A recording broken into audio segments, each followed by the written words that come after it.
Bonjour tout le monde, bienvenue dans le podcast. Hier, j'ai enregistré un épisode avec Michel Kelly-Gagnon pour la sortie de son livre Base type nul, un roman de fiction qui prétend aborder des termes libéral classiques, libertariens, par la fiction, par l'art. Malheureusement, il y a eu un petit problème de son, mais j'ai voulu quand même vous partager ce podcast-là. Il y a eu un problème avec la console, je ne sais pas exactement pourquoi. Ça n'enregistrait pas avec le son de mon micro, mais avec le son de l'ordinateur. Donc, j'ai coupé mes interventions je les ai laissées les plus courtes possibles pour qu'on entende plus Michel parler et non pas ma voix qui sonne un peu d'outre-tombe. Mais je trouvais que c'était quand même important de vous le partager. Sur ce, ben, je laisse la parole à cet entretien-là qu'on a eu ensemble. C'était super agréable. N'oubliez pas de vous abonner à la chaîne YouTube en cliquant sur le bouton s'abonner, en activant la petite cloche. Ceux qui écoutent le podcast sur YouTube, ceux qui l'écoutent sur les différentes plateformes de streaming comme Spotify, n'oubliez pas de laisser une évaluation et de vous abonner également, laisser un commentaire parce que ça nous aide énormément pour le référencement. Sur ce, je vous souhaite bonne écoute. J'espère que vous allez apprécier cette discussion-là. J'ai mis les liens en description du podcast pour vous procurer le livre. Alors, ben, profitez-en tous, puis on commence ça maintenant.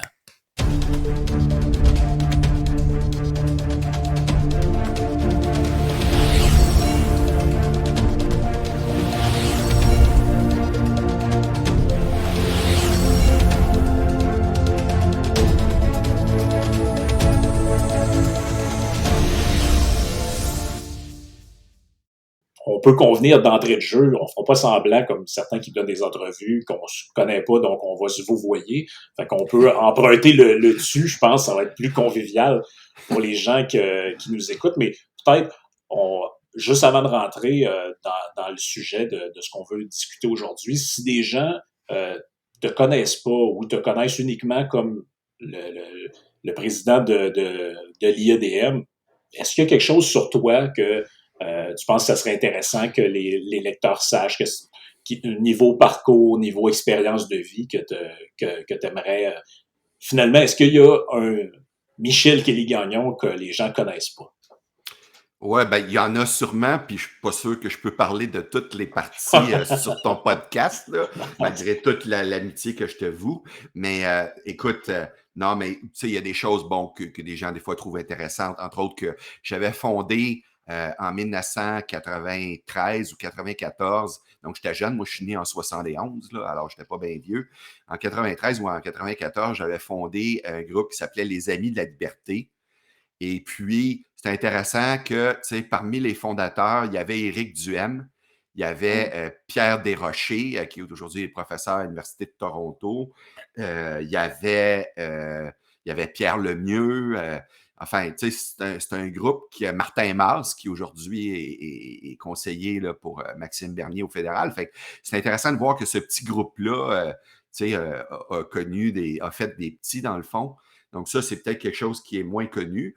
J'ai été aussi président du conseil du patronat pendant 2 ans et demi, quelque chose de beaucoup plus formel et officiel, mais c'est une expérience que j'ai appréciée, entre autres avec l'interaction avec les syndicats.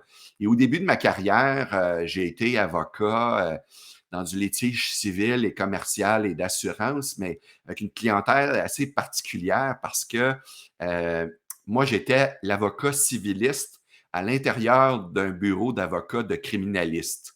Alors, parmi, disons, la clientèle typique d'un bureau de criminaliste, ben, tu sais, je veux dire, il y a toutes sortes de monde, là, y compris des gens là, un peu plus, disons, spéciaux, là, si je peux me permettre le terme.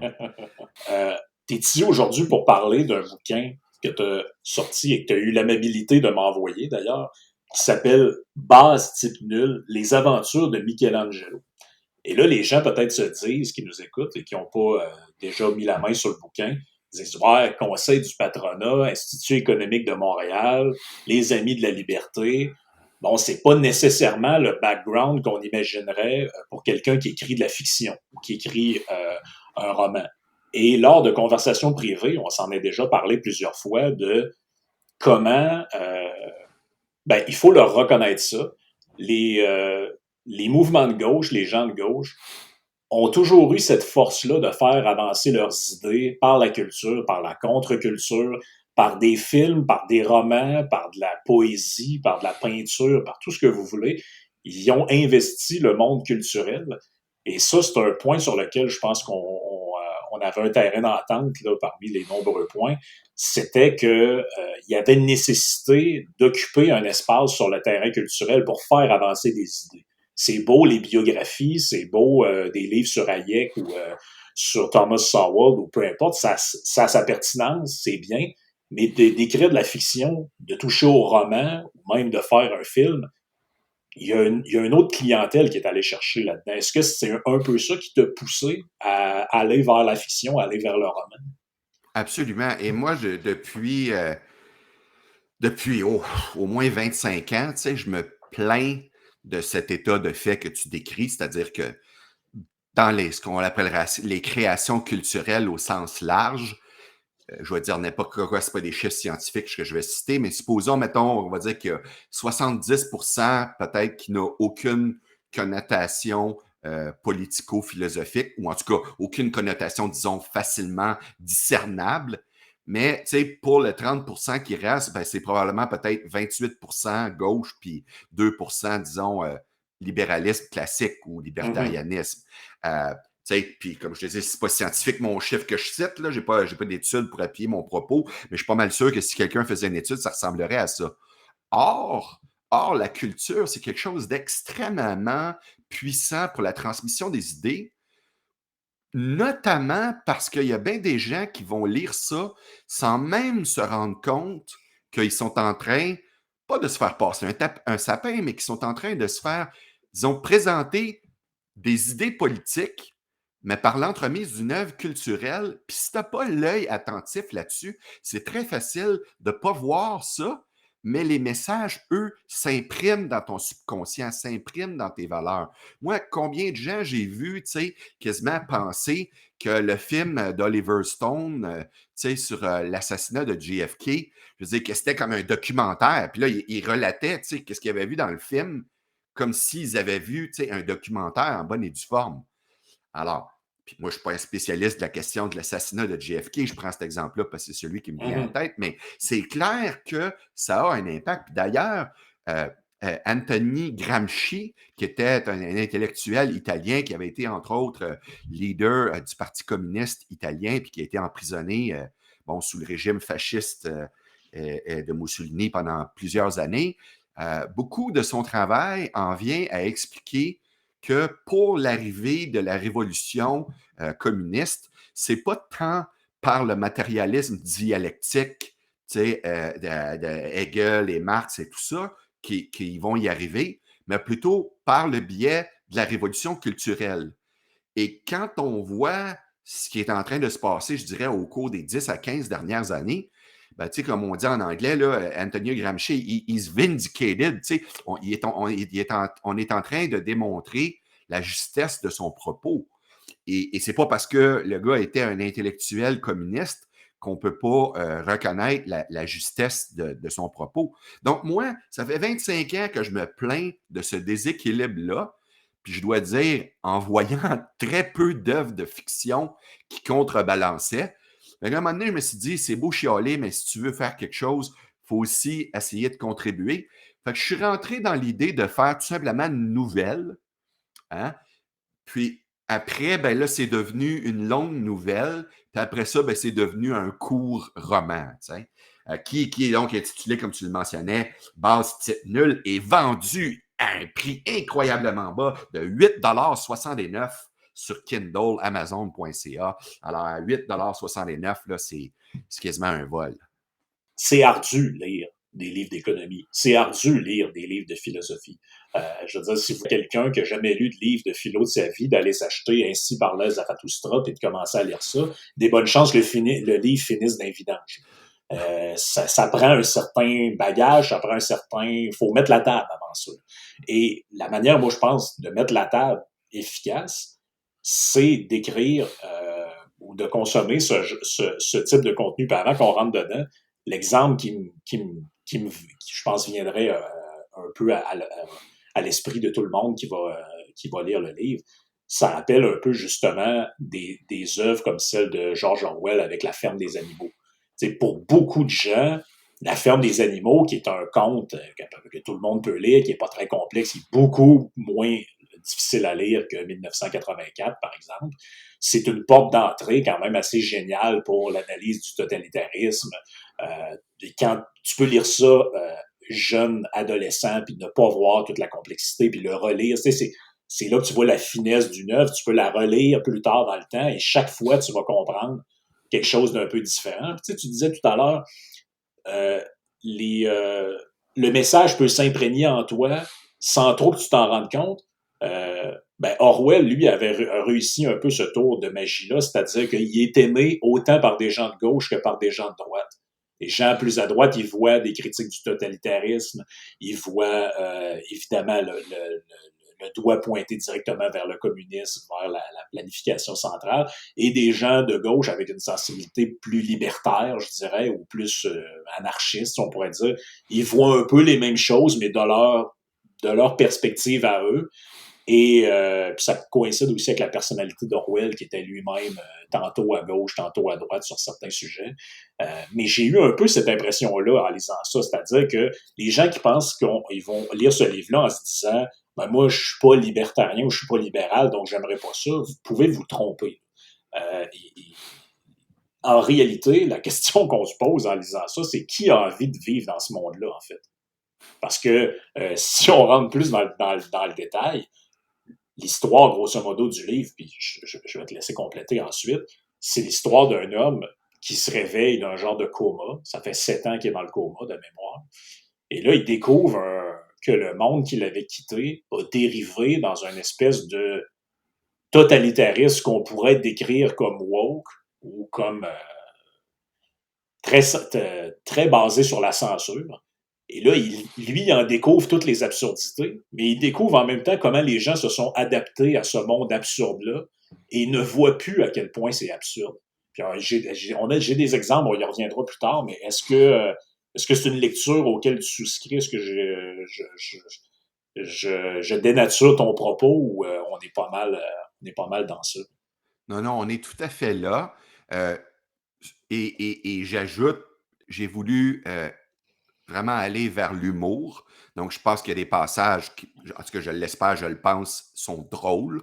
Parce que, je veux dire, de se faire faire un truc, tu sais, plus sombre, plus moralisateur, en tout cas, moi, c'était pas mon truc. Je voulais quelque chose de drôle. Euh, L'autre aspect, c'est qu'il y a plein de clins d'œil. Je veux dire, il y a des références évidentes à des films ou à des romans antérieurs que j'ai vus, puis je veux dire, je m'en cache pas. Il y a des scènes de Matrix, enfin, il y a des scènes de Mission Impossible. Je veux dire, c'est évident et c'est voulu. Donc, il y a aussi ce genre de clin d'œil-là. Puis l'autre truc aussi, c'est que j'ai un jeune homme très talentueux qui a fait des dessins pour moi parce que, puis ça, je te dirais que je suis fier de ce choix-là, mais comment dire, ça m'a peut-être coûté un peu. J'explique. Donc, au début, j'hésitais entre un roman classique ou une bande dessinée. J'ai Mm-hmm. décidé de faire un mélange des deux, c'est-à-dire un court roman avec des dessins. Les dessins ne sont pas de moi, ils sont d'un jeune artiste très talentueux qui s'appelle Corentin Hunter.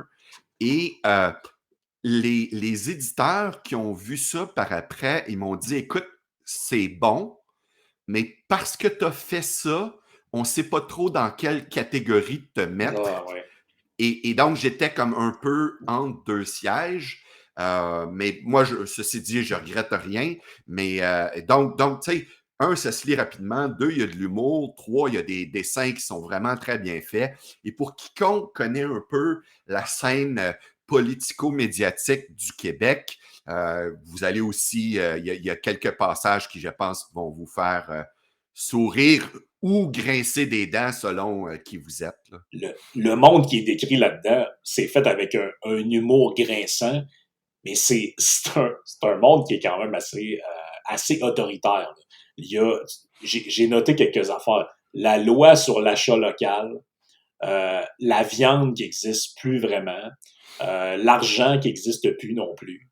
Euh, il y a toutes sortes de catégories de citoyens. Il y a une catégorie que tu appelles les Uber woke type A. Il y a les espèces de rejets de la société qu'on appelle les Vax Reject. Et un qui m'a fait le plus rire, c'est le tsar de l'harmonie. Celle-là, je l'ai trouvée particulièrement savoureuse.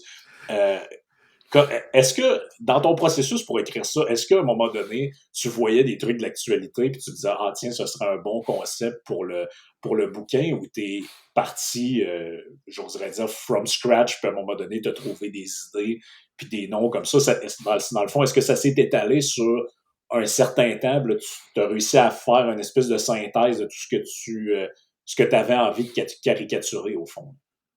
Oui, ben, j'ai un processus d'écriture, d'ailleurs, qui est aussi, même quand j'écris des œuvres qui ne sont pas des œuvres de fiction, je fonctionne quand même pas mal de la même façon. C'est-à-dire que j'écris le texte, en fait, dans ma tête.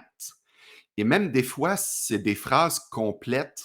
Et même souvent, je projette des phrases concrètes, c'est-à-dire que je les murmure, je ferme mes yeux et c'est comme un typewriter. Je vois les phrases comme apparaître dans mon cerveau, si on veut. Mhm. Et ensuite, et là, je peux faire ça pendant un certain temps. Dans le cas de ce petit roman-là, j'ai fait ça pendant au moins 8 mois, peut-être plus. Et là, tout d'un coup, je m'assois, puis là, il y a un flow, tu sais, assez intense et, et, et, et le texte sort. Et après, évidemment, ça doit être massagé à plusieurs reprises.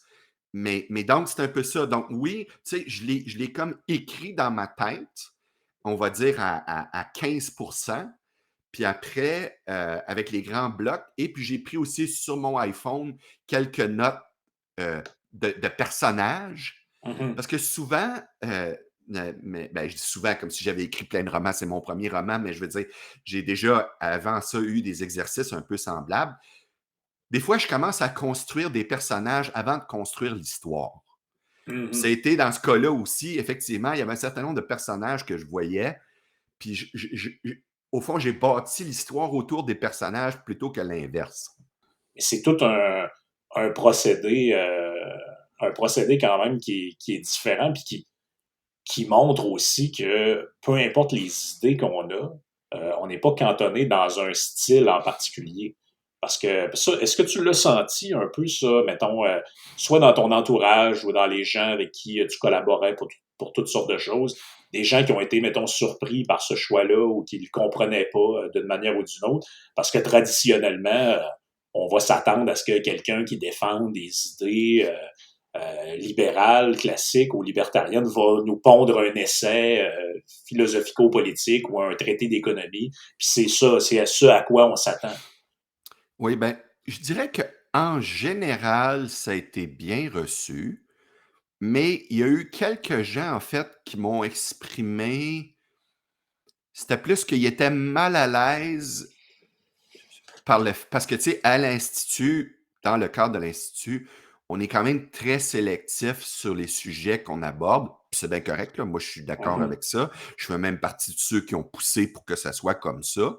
Mais là, justement, comme j'écrivais à mon nom strictement personnel, je veux dire, l'Institut n'est même pas mentionné en aucun moment dans le livre, là, tu sais, même dans la jaquette arrière, je veux dire, je ne mentionne pas le nom de l'Institut. Puis c'est pas parce que j'ai honte de cette association-là, mais parce que je voulais me donner la liberté de vraiment agir à titre personnel. Mais il y a des gens quand même, disons, dans la sphère de l'Institut, qui étaient un peu mal à l'aise dans le sens qu'ils trouvaient que il y avait certains bouts qui étaient vraiment pas politically correct et Mhm. que eux, peut-être que personnellement, ils trouvaient que c'était des bonnes idées, mais ils avaient peur que, tu sais, ça crée une controverse ou quelque chose du genre. Donc, ça, c'est peut-être le seul commentaire négatif que j'ai Mhm. eu. Ce que je dois dire aussi, puis vraiment, tu sais, je ne m'en cache pas ça non plus, quand j'ai eu mon manuscrit, je veux dire, je l'ai envoyé à une amie qui, je veux dire, est écrivaine professionnelle, puis de toute évidence, elle a amélioré la qualité de mon écriture. Donc, c'est mon œuvre de A à Z, mais c'est clair que, je veux dire, la qualité de l'écriture a été relevée grâce à la contribution là, d'une personne là, qui m'a aidé. Puis moi, d'ailleurs, je crois beaucoup à ça, hein, c'est-à-dire que quand tu es hors de ton domaine d'expertise, ben, tu sais, aie la modestie d'aller chercher du feedback puis de l'aide pour t'améliorer. Puis c'est ce que j'ai fait, puis je suis vraiment content du résultat. Je pense pas que le livre aurait été aussi bon si je n'avais pas eu cette aide-là. Tu sais. Moi, il y a une scène que j'ai trouvée particulièrement drôle. Michelangelo sort de l'hôpital en jaquette, bon, le derrière à l'air, comme on voit dans une des photos dans un des dessins du jeune homme qui a fait les dessins dans le livre. Et il découvre que son ancienne maison est devenue un centre de la diversité, où les nano-agressions sont interdites et l'entrée est surveillée par un fonctionnaire. Et là, finalement, il finit par découvrir qu'en gros, bon, sa femme a été recyclée. Qu'est-ce que ça veut dire? Ça veut dire, en gros, elle a été brainwashée puis remariée avec quelqu'un d'autre. Donc, tout le monde l'aura compris que derrière l'humour, bon, il y a des choses qui sont visées, mais c'est tellement amené de manière, je trouve, de manière intelligemment caricaturale que tu peux pas lire ça, puis c'est pour ça, moi, tu disais, il y a des gens qui pensaient que ça allait choquer, mais tu peux pas lire ça puis interpréter ça au premier degré. D'ailleurs, c'est un peu ce que dit, parce que dans le début du bouquin, il y a une recension qui est faite d'ailleurs par Mathieu Bocoté, et il dit Michel Kelly-Gagnon mise sur l'absurde. C'est peut-être le mot que j'aurais dû employer pour dévoiler certaines aberrations de notre temps.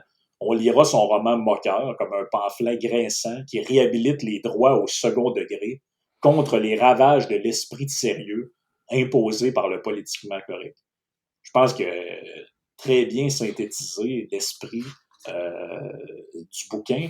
Et l'esprit de sérieux, tu vois, j'avais jamais mis un nom sur ce que beaucoup de gens décrivent.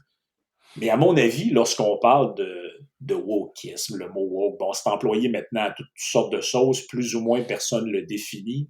Moi, j'ai essayé récemment dans un podcast d'y donner ma propre définition. Mais je trouve que ce qu'on désigne souvent, c'est justement cet esprit de sérieux-là, cet esprit de plomb, l'incapacité à voir les choses selon un second degré, parlons même pas d'un troisième ou d'un quatrième, là, mais on dirait que c'est quelque chose qui semble de plus en plus difficile à saisir. Donc, c'est pour ça que pour lire le bouquin, il faut quand même s'ouvrir un peu puis abandonner l'esprit de sérieux, au moins l'espace des 100 quelques pages du livre. Tout à fait. Et d'ailleurs, c'est tellement vrai ce que tu dis que, donc, une des choses qui se passent dans le roman, c'est que on y voit que le gouvernement a introduit à l'intérieur des vaccins COVID une chips pour prendre le contrôle du cerveau des gens, tu sais. Et là, tu sais, c'est tellement gros, c'est tellement capoté, tu sais, comme théorie du complot, mais il y a vraiment des gens très sérieux, hein, que quand ils ont lu mon manuscrit, ils ont dit, écoute, tu te dois de mettre au début un mot de ta part où tu vas dire en toutes lettres que tu ne crois pas que c'est vrai. Parce qu'il dit, sinon, tu prends le risque que tu vas te faire démolir par une certaine partie des médias qui vont dire, ben là, tu sais, Michel Kelly-Gagnon pense qu'il y a des chips pour contrôler le cerveau dans les vaccins COVID, tu sais. Alors, tu sais, c'est quand même... Ce qui vient tuer quand même l'esprit de base de l'œuvre. Moi, les gens qui proposent ce genre de truc-là, ça me fait toujours un peu rire. Je sais que c'est bien intentionné, mais en même temps, c'est ça le but de l'œuvre, c'est d'amener la personne qui la lit à se rendre compte par elle-même de l'énormité de la chose. Mais après, s'il y a des gens qui prennent ça au premier degré, je veux dire, après ça, j'allais dire grand bien leur face, mais c'est pas vraiment... mais tu sais, mais quand même, en même temps, tu sais, déjà au départ, je prenais un risque de faire cet exercice-là. Puis quand j'ai eu quand même ces gens-là, tu sais, je veux dire, qui eux autres me disaient pas ça d'un point de vue artistique, mais qui essayaient de me mettre en garde contre un danger qu'ils percevaient pour moi. Ben, tu sais, bon, j'aurais pu le faire ou pas le faire, mais tu sais, ça m'était dit par 2, 3 personnes différentes qui ne s'étaient pas concertées entre elles. Fait que j'ai jugé que, entre guillemets, pour ma protection, tu sais, il fallait que j'ajoute ça. Mais ce qui est au fond complètement fou, mais Ben oui. c'est juste pour faire du pouce sur ce que tu disais de l'esprit de sérieux, ou tu sais, je veux dire, vraiment des choses qui devraient être évidentes comme étant, je veux dire, tellement, tu sais, alors, bon, mais écoute, tu sais, donc, je pense que, bref, tu sais, moi, et soit dit en passant aussi pour nos amis anglophones ou qui voudraient pratiquer leur anglais ou qui voudraient même s'angliciser pour quitter la majorité francophone, euh, il existe aussi une version anglaise qui est disponible donc sur Amazon.ca. Et donc, on peut aussi le lire en anglais. Et dans mon esprit, puis je ne sais pas si ça va arriver, mais dans mon esprit, ça se veut le premier d'un cycle. C'est pour ça d'ailleurs que ça s'appelle Les aventures plurielles de Michelangelo. Dans mon esprit, j'ai déjà commencé à écrire une suite. Je suis tellement occupé que je ne sais pas jusqu'à quel point ça va voir Parce que, tu sais, ce qui m'avait aidé là-dedans, moi, j'ai écrit ça. Un moment donné, j'avais pris 6 semaines de vacances à Baie-Saint-Paul, dans Charlevoix, pendant la pandémie. Puis, tu sais, les activités de l'Institut, puis le nombre de rendez-vous que j'avais à faire était beaucoup réduit. Donc, ça m'a donné l'espace d'écrire. Et j'en suis quasiment à souhaiter une autre pandémie, tu sais, pour retrouver cette liberté de création, là, tu sais. C'est pas extrêmement dominant comme thème, mais à un moment donné, on voit que la campagne est devenue un lieu abandonné, d'être des fermes délabrées, plus vers la fin du livre. Je me suis demandé jusqu'à un certain point si c'était pas un peu aussi de montrer l'absurdité d'une certaine forme j'allais dire, de déchéance urbaine, mais c'est un peu ça. Là. On voit un peu dans le monde que ça se dessine. On dit souvent gauche-droite, peu importe, mais il y a beaucoup cette opposition-là entre les zones rurales et la campagne et les zones urbaines où, bon, là, on sent qu'on est pas tout le monde, évidemment, mais de plus en plus face à des trucs complètement marginaux. Des fois, on se dit, mais est-ce que c'est sérieux, ça? Est-ce que quelqu'un se moque de moi ou c'est réellement sérieux? Puis là, tu portes ça un peu dans un côté très, très absurde, mais tu le disais toi-même, tu t'as pris du temps à Baie-Saint-Paul pour écrire. Est-ce que tu vois la différence entre le climat qui règne dans la ville quand tu es à Montréal versus la manière. Il y a tellement de manières différentes d'être et de voir la vie, on dirait, quand tu vas dans des zones que on n'est plus dans l'urbanité. Il me semble qu'il y a quelque chose là-dedans. Je ne dis pas que c'est une science exacte, ça aussi, mais il y a quelque chose avec les villes où ça devient j'allais dire des lieux de radicalisation, mais c'est presque ça. Non, je pense que tu as raison, c'est une bonne intuition. Puis d'ailleurs, quand, quand j'étais au conseil du patronat, le leader syndical avec qui je m'entendais le mieux, ce qui ne veut pas dire que j'ai pas eu des prises de bec assez épiques, mais quand même, le leader syndical avec qui je m'entendais le mieux, c'était quand même Henri Massé. Et en se parlant un peu plus, ce que je me suis rendu compte, c'est que Henri Massé avait été élevé sur une terre. Mhm. Et tu sais, tu as beau avoir des opinions de gauche, quand tu été ancré dans le réel, puis que tu sais, tu as eu, que tu as une compréhension de ce que ça veut dire, puis tout ça, Le le travail. travail, puis le fait, tu sais, des gens qui vont dire zéro croissance, ben lui, il avait connu c'était quoi la pauvreté rurale, puis tu sais, zéro croissance, il comprenait que c'était fou, tu sais. Tandis que si t'es un intello, tu sais, je veux dire, qui a toujours vécu à Montréal, qui est prof d'université, puis avec ton régime de pension, puis tout, tu sais, tu gagnes peut-être l'équivalent de 140 000 par année, peut-être plus. Puis, tu sais, que toi, tu jongles là, tu sais, sur ça en disant, ben oui, la décroissance, puis tout ça. Donc, je pense que oui, je pense que les gens. Puis, je ferais une extension, pas juste rural versus urbain, mais manuel versus intellectuel. Mhm. Et souvent, des gens, par exemple, qui sont mécaniciens, qui sont travailleurs de la construction, je trouve que intuitivement, je vais me retrouver plus souvent à m'entendre avec eux qu'avec, quote unquote, des intellectuels. C'est comme si ce fait de devoir produire des choses concrètes avec leurs mains, avec leur savoir, avec leurs outils, les amène à être moins susceptibles de tomber dans certaines folies idéologiques. Tu sais, tu peux pas mentir à quelqu'un qui a connu la misère. Là. Il sait ce que c'est, il l'a vécu. Puis il n'a pas lu ça dans un livre. Il l'a vécu. Puis à l'inverse, je me rappelle une fois où j'avais particulièrement pété les plombs. Là, tu sais, parce qu'en général, dans les débats de politique publique, ça fait tellement longtemps que je suis là-dedans que, tu sais, on va dire 85% du temps, je réussis à garder mon calme, même quand on me tombe ses nerfs. Mais je me rappelle d'une fois où je m'étais vraiment fâché. Et donc, je participais à un salon philosophique qui avait lieu chaque mercredi soir dans une belle et grosse maison de Westmount. Et, tu sais, en gros, puis le couple, c'était des gens extrêmement charmants, des gens déjà à l'époque, là, je parle, c'est il y a 15-20 ans de ça, c'était déjà des gens âgés à l'époque, je ne sais même plus s'ils sont de ce monde. Mais, et en gros, tu sais, l'homme était un petit peu plus, on va dire, à droite, et la femme, elle, était gauchiste, tu sais, finie. Et à un moment donné, elle racontait euh, un voyage qu'ils avaient fait au cours des derniers mois ou semaines auparavant au Vietnam. Et là, elle dit, j'ai vu les femmes qui travaillaient dans les rizières avec leurs costumes traditionnels. Puis elle dit, elles avaient l'air tellement heureuses. Et j'ai senti qu'elles étaient bien plus heureuses que nous. Puis là, si j'ai dit, wow, minute. Toi, tu vis dans une maison à Westmount, sacrément, tu as des domestiques, je veux dire, tu manges, tu sais, je veux dire, tu as toutes les conveniences de la vie. Puis là, moi, j'ai dit, écoutez, madame, j'ai dit, c'était en anglais la conversation, là, j'ai dit, tu sais, est-ce que vous avez même arrêté pour parler à ces gens-là? Leur avez-vous demandé? Elle dit, non, mais j'ai vu leur beau sourire.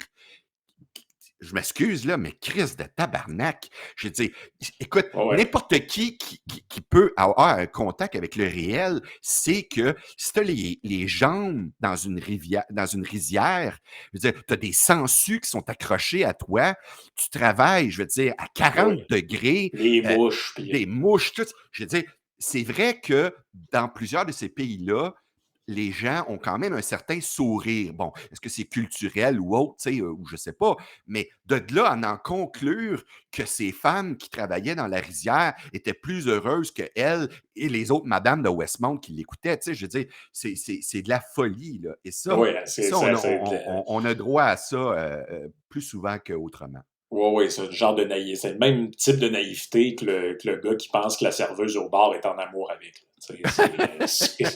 On est un peu dans le même, dans le même niveau. Là.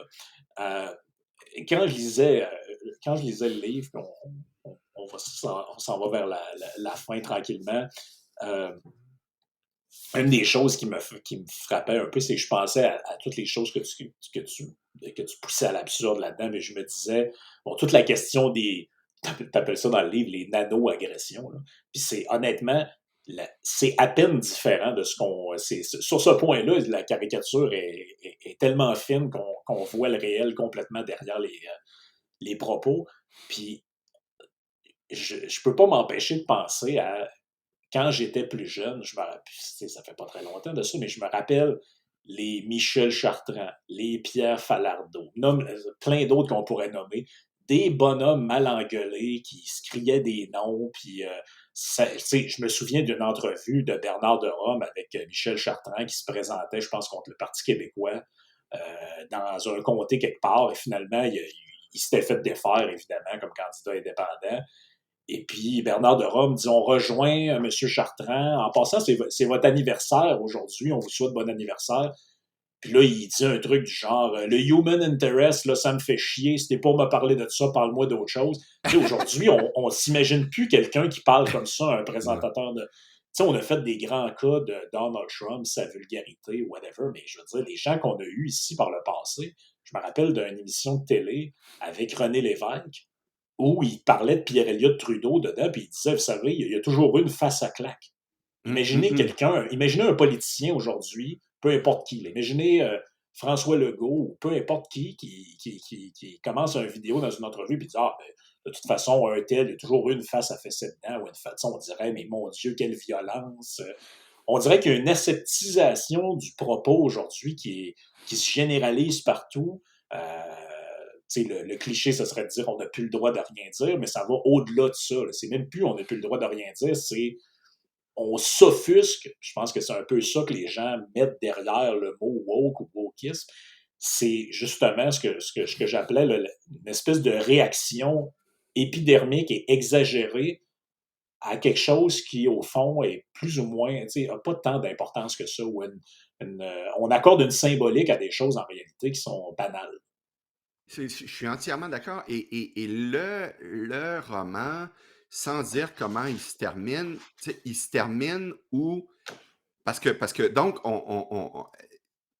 je ne veux pas rentrer dans le détail, mais il y a un jeu dans le roman entre le réel et le rêve, OK? Je peux aller à dire ça sans trop éventrer l'affaire, là. Et, tu sais, finalement, on se rend compte, c'est un peu ce que tu dis, mais dans le roman, je le dis à ma façon, puis c'est exprimé aussi par des dessins. On voit que la ligne entre le rêve ou l'imaginaire et le réel, finalement, est assez mince. Tu sais. Alors ça, j'exprime ça de façon assez claire, en particulier vers la fin du roman. Mais je m'en voudrais de terminer cette entrevue sans parler d'un de mes personnages préférés dans l'histoire, et j'ai nommé Dickinson Lagasse. Alors, disons tout de suite, Dickinson Lagasse, que tout le monde appelle Dick, est un personnage fictif, imaginaire. Toute ressemblance avec la réalité est purement fortuite. Oui. Mais écoute, ce personnage-là, il est chroniqueur dans un journal bien établi et il est animateur de radio dans une station de radio bien établie. On se rend compte que finalement, il est un agent du gouvernement parce que l'essentiel de sa rémunération provient de l'État. Encore là, aucun lien avec la réalité. Et ce personnage-là, donc, de Dickinson Lagasse, tu sais, je veux dire, qui est un belâtre, qui aime se regarder dans des miroirs à la journée longue, qui a mis des miroirs partout dans son immense condo, ce personnage-là, qu'est-ce que je voulais dire? Je voulais dire que je trouve que c'est un personnage intéressant et puis, je n'ai pas pu m'empêcher de... Puis en plus, tu sais, c'est un personnage qui peut se permettre d'écrire des chroniques, comme par exemple de dire que les libertariens sont des fascistes. Et il n'y a personne à son journal qui le reprend, son éditeur, son patron, il ne dit pas, ben voyons, hostie, t'es fou comme de la merde. Et puis, il diffuse ce genre de choses-là sans jamais se faire reprendre. Alors, en tout cas, tu sais, mais là, on est dans un monde imaginaire, mais je me suis dit que, je ne sais pas pourquoi, j'ai eu une inspiration de créer ce personnage-là. Ouais. Et j'annonce en grande première que si jamais je fais un sequel, ce personnage-là va réapparaître. Puis je vais même, en plus, c'est en exclusivité à ceux qui écoutent ton podcast, Frank, je vais même dire que ce personnage-là va mourir, il va se faire écrapoutiller par une Zamboni. Alors, ça, je ne sais pas comment ça va se passer, je ne sais pas où, mais Dickinson Lagasse sera écrasé par une Zamboni dans la suite de Base Type Nul. Oui, à bon entendant. Écoute, si tu le permets, avant qu'on se quitte, je vais lire un court passage, parce que je l'avais noté, celui-là, il m'avait particulièrement fait rire. C'est à la page 91 du bouquin. À 2 rues de l'hôtel de ville, Dickinson Lagasse déballe sa toute dernière acquisition. Un charmant paysage désertique peint par une artiste indigène homosexuelle, née sans bras et maniant les pinceaux avec ses orteils. Dick raffole de ce genre de truc. Il se réjouit également d'être reconnu par l'élite comme un mécène des artistes issus des minorités. Ainsi, celle-ci était moins susceptible de mettre son nez dans ses affaires financières et de découvrir que lui, un animateur de radio et un chroniqueur soi-disant objectif, n'était rien d'autre qu'un pantin du gouvernement, grassement financé par des programmes d'État qui quadruplaient allègrement ses revenus déjà considérables. Ça permet aux gens d'apprécier un peu le style. On les répète, ceux qui veulent se procurer le bouquin Base Type Nul, je vais mettre dans la description du podcast les liens. J'ai vu que sur Amazon, on pouvait l'avoir en format broché comme j'ai ici, en format Kindle à 8,69. Est-ce qu'il y a un autre endroit où les gens peuvent se le procurer, je sais pas, chez l'éditeur, ou est-ce qu'il est disponible quelque part d'autre qu'Amazon, ou c'est vraiment la place que les gens peuvent se le procurer? Ben, je pense qu'Amazon serait le premier choix. Une dame qui s'occupe de la distribution m'a dit qu'en principe, elle se retrouve dans certaines librairies. Moi, j'avoue que je ne l'ai pas vu, mais paraît-il que ce serait physiquement dans certaines librairies. Donc, ce serait une option, mais Amazon est probablement là, la meilleure option.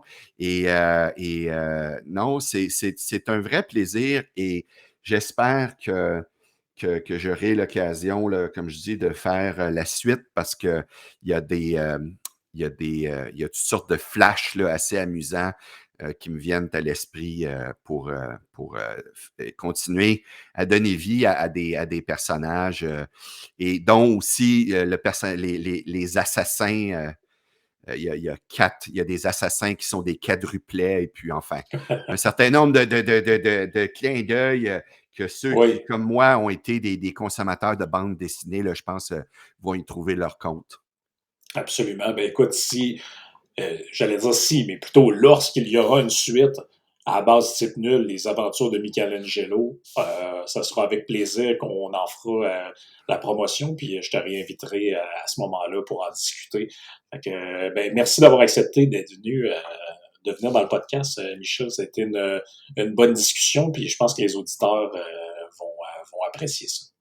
Merci, moi aussi, j'ai eu beaucoup de plaisir.